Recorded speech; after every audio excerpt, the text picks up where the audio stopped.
Assalamualaikum warahmatullahi wabarakatuh. Alhamdulillahilladzi anzalal qur'ana hudal linnasi wa bayyinati minal huda wal furqan. Asyhadu an la ilaha illallah wa asyhadu anna muhammadar rasulullah. Allahumma sholli ala sayyidina Muhammad wa ala ali sayyidina Muhammad, amma ba'du. Hadirin wal hadirat rahimakumullah. Bulan Ramadan adalah bulan diturunkannya Al-Quranul Karim. Mengapa Allah turunkan Al-Quranul Karim bagi kita semua? Maka jawabannya ada dalam Quran surat Yunus ayat yang ke-57. A'udzubillahi minasyaitonirrajim. Bismillahirrahmanirrahim. Ya ayyuhan nas qad ja'atkum mau'idatum mir rabbikum wa sifaa'ul lima fis sudur wa huda wa rahmatul lil mu'minin. Shadaqallahul adzim. Yang artinya, wahai manusia, sungguh telah datang kepadamu pelajaran Al-Quran dari Tuhanmu, penyembuh bagi penyakit yang ada dalam dada, petunjuk serta rahmat bagi orang yang beriman. Imam Ali As-Sabuni dalam kitab Sofwatut Tafasir menjelaskan bahwa ayat tersebut itu menerangkan tentang 4 fungsi diturunkannya Al-Quranul Karim. Fungsi yang pertama adalah mau'idatum mir rabbikum. Menurut Imam Ali As-Sabuni, ay mau'idatun min khaliqikum, yang artinya Al-Quran berfungsi sebagai pelajaran dari Allah Subhanahu wa Ta'ala, Sang Khalik kita yang maha mengetahui. Pantaslah kalau Imam Al-Ghazali dalam Jawahir Al-Quran mengatakan, seluruh cabang ilmu pengetahuan, baik yang datang terdahulu maupun kemudian, baik yang sudah diketahui maupun belum, semuanya bersumber dari Al-Quranul Karim.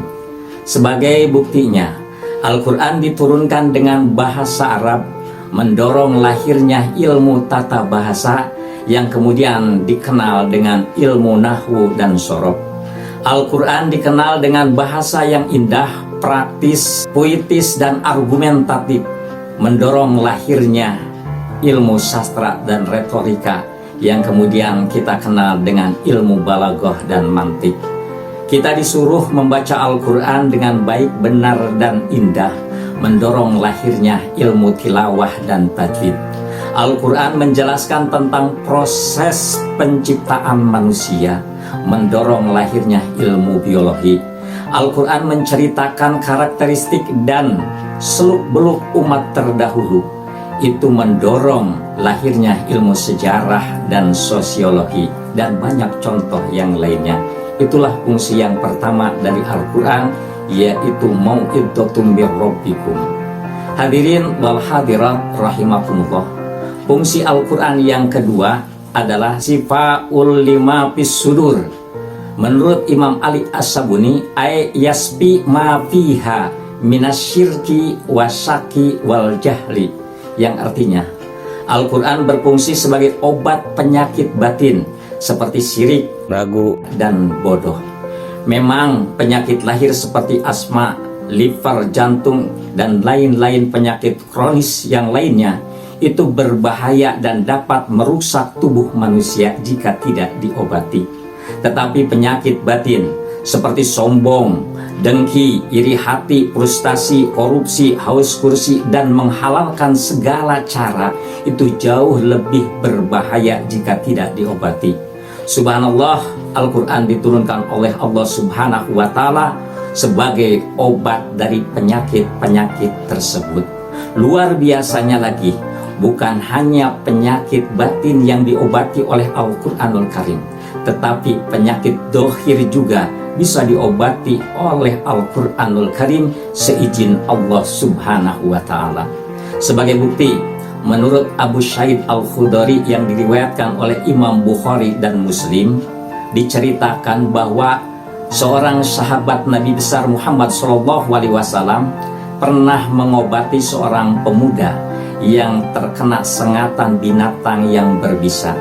Dengan izin Allah Subhanahu wa Ta'ala, sahabat tersebut mengobatinya dengan Al-Quranul Karim dibacakannya surah Al-Fatihah, maka dengan izin Allah Subhanahu wa Ta'ala, pemuda tersebut sembuh. Inilah yang dikatakan oleh baginda Rasulullah SAW dalam sebuah hadisnya, fil fatihatil kitab sifaun min kulli da'in.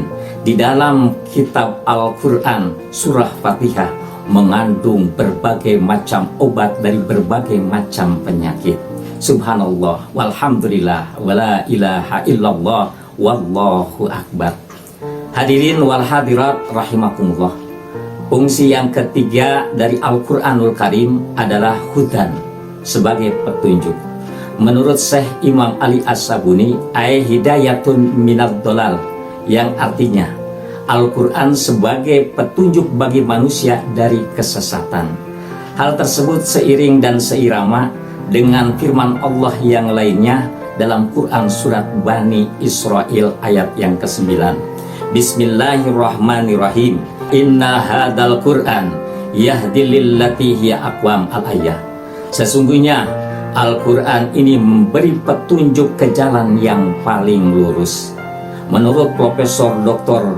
Quraisy Shihab dalam wawasan Al-Quran, beliau pernah mengatakan bahwa Al-Quran berisi ajaran yang relevan dengan perkembangan dan tuntunan zaman, mampu memberikan solusi terhadap berbagai permasalahan manusia, baik yang bersifat ibadah ritual maupun ibadah sosial. Itulah fungsi yang ketiga dari Al-Quranul Karim. Hadirin wal hadirat rahimakumullah. Fungsi yang keempat yang terakhir dari Al-Quranul Karim adalah rahmatul lil mu'minin.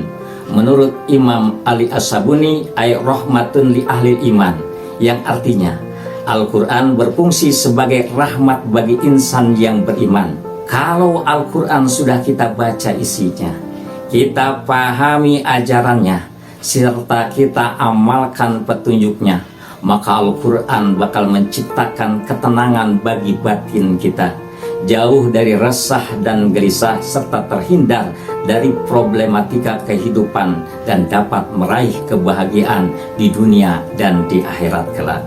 Semoga kita termasuk ahli-ahli Al-Quran yang bisa membumikan Al-Quran sekaligus melangitkan Al-Quran.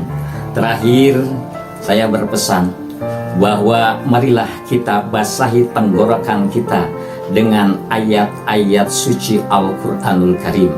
Karena baginda Rasulullah SAW pernah mengingatkan kepada kita, innalladzi laisa fi jawfihi syai'un minal Qur'an kal baitil kharib. Sesungguhnya manusia yang dalam tenggorokannya tidak pernah basah dengan ayat-ayat Al-Quran, maka pastikan dia ibarat bangunan yang kosong, dia ibarat bangunan yang seram. Na'udzubillah summa na'udzubillah. Demikian yang dapat kami sampaikan. Mohon maaf atas kekurangannya. Wallahul muwaffiq ila aqwamit thoriq. Wassalamualaikum warahmatullahi wabarakatuh.